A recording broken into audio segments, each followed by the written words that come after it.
Hello મિત્રો, જય દ્વારકાધીશ, જય સોમનાથ. અમારા નવા વિડીયોમાં તમારા બધાનું સ્વાગત છે. કે જય શ્રી કૃષ્ણ. કે તો જો અત્યારે મારે કામ બધું થઈ ગયું છે મોસ્ટલી. આજે ઓસાળને એવું બદલાવાનું હતું, તો ઓસાળને બદલાવીને હવે તો હું નવરી થઈ હતી ત્યાં માર્મિકભાઈ આવી ગયા. અહીંયા બધું ખંડેર કરી નાખ્યું. હવે એનો કટકો ફિટ કરવો છે ને, તો એ કે અમારે આપે કરે ઘોડિયામાં. મેં કીધું તું કરી દે. તો માર્મિક નીચેથી અવાજ સાંભળી ગયો કે હું ઉપર કચરા પોતા કરું, તો એ મમરા ખાતો ખાતો આવ્યો. મને કે રમકડા લઈ દેતો. સેટી પર બધા રમકડાનો ઢગલો કર્યો. અત્યારે એ જો એનો કટકો ફિટ કરે છે.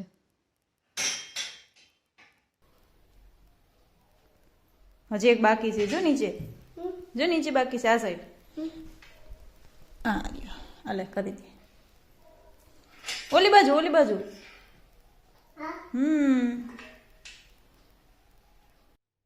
જો અહીંયા સેટી પર બેસીને ખાવાનું ચાલુ કરી દીધું.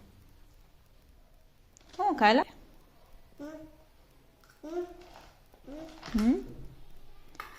હરખો ખા, ઢોળાય આમ જો નીચે. ચાલુ ગીત તો ગાઈ લે વખત પોપટ સરખી વાળું.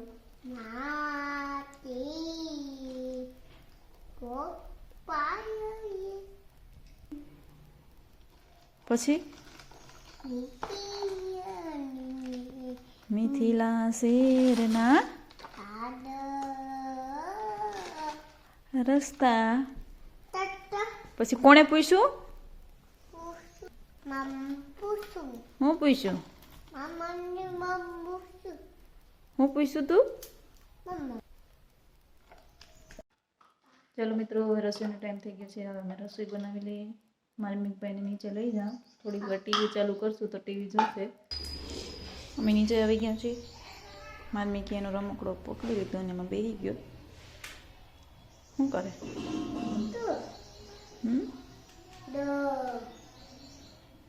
એને ઘોડો કહે છે. કોઈ પણ હરખું હાલવા તો નહીં જ દે. ઘડી કે બદલાય ને, ઘડી કે આ કર ને, ઘડી કે બીજું કર ને.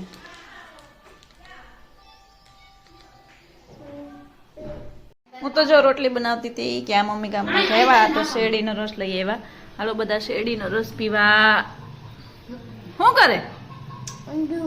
હે, દૂધ નથી, શેરડીનો રસ છે. હે,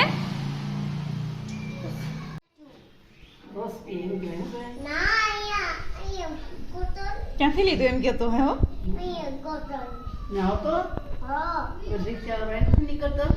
કેવો છે? ધરાઈ ગયો? હે, ધરાઈ ગયો?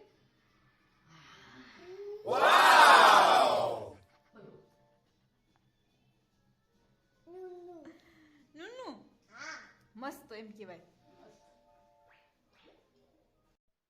હવે માર્મિકને હું ખવડાવી દઉં. રસ પી લીધો એટલે થોડોક વાયદો થાય છે ખાવામાં, કે ખાવું નથી. મેં કીધું થોડુંક ખાઈ લે, એટલે હું થોડુંક ખવડાવી દઉં. પછી અમારે જમવાનું છે. તો હાલો મિત્રો, બધા જમવા. રોટલીનો વઘાર કર્યો છે. જો એમાં કાસરી છે, રોટલો, ડુંગળી, પાપડ, છાશ, દહીં, શાક ને બધું રેડી થઈ ગયું છે. હવે અમે જમી લઈએ. પછી મારે મરચાં છે ને એની ચટણી કરવાની છે. આ મરચાં એને કટકા કરી મિક્સરમાં એકદમ ક્રશ કરી અને ચટણી બનાવવાની છે. આ તો મરચાં ભરવાના છે, એના તાંજરા છે. જો આ એકદમ ક્રશ થઈ ગઈ, એમાં ખાંડ નાખી અને એકદમ મિક્સ કરી દેવાની. અને જો તડકા એની બનાવવી હોય તો તમે 6-7 દિવસ માટે તડકે રાખી શકો. બાકી એને ચૂલે થોડીક વાર પકવી દેવાની, એકદમ ઘટ થઈ જાય. પછી આખું વરસ રાખ્યું હોય ને એના માટેની છે આ.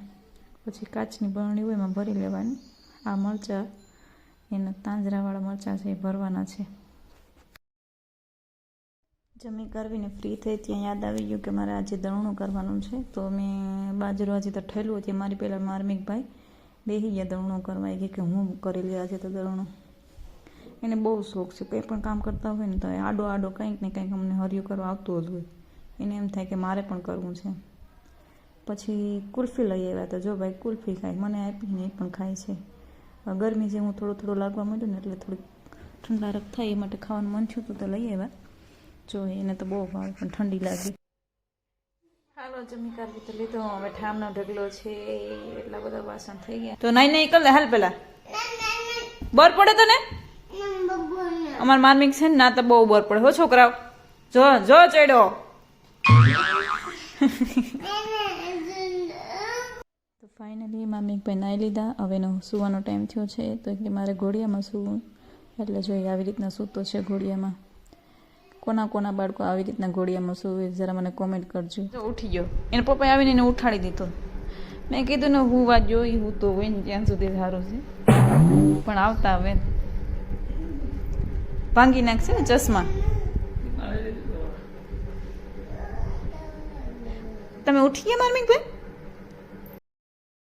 આ જો અત્યારે વાગ્યા છે 10 ને માર્મિકભાઈ ચકલા ને મોને ઉડાડે સાથે સાથે પ્રીતિને ઉડાડે પણ પ્રીતિ તો ન ઉડાડે.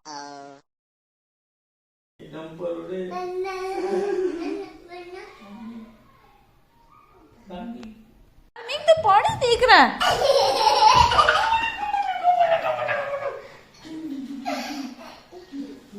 રાધે રાધે બોલો રાધે રાધે બોલો રાધે રાધે બોલો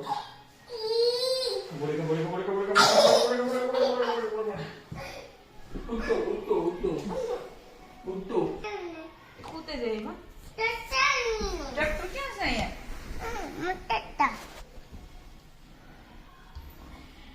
હાલો મિત્રો, તો હવે ઘડિયાળમાં 10 જેવું થવા એવું છે. 10 થઈ જ ગયા છે ને હવે મારે સુઈ જવું છે. મળીએ આપણે નેક્સ્ટ વિડીયોમાં. Good night. જય શ્રી કૃષ્ણ. જય સોમનાથ.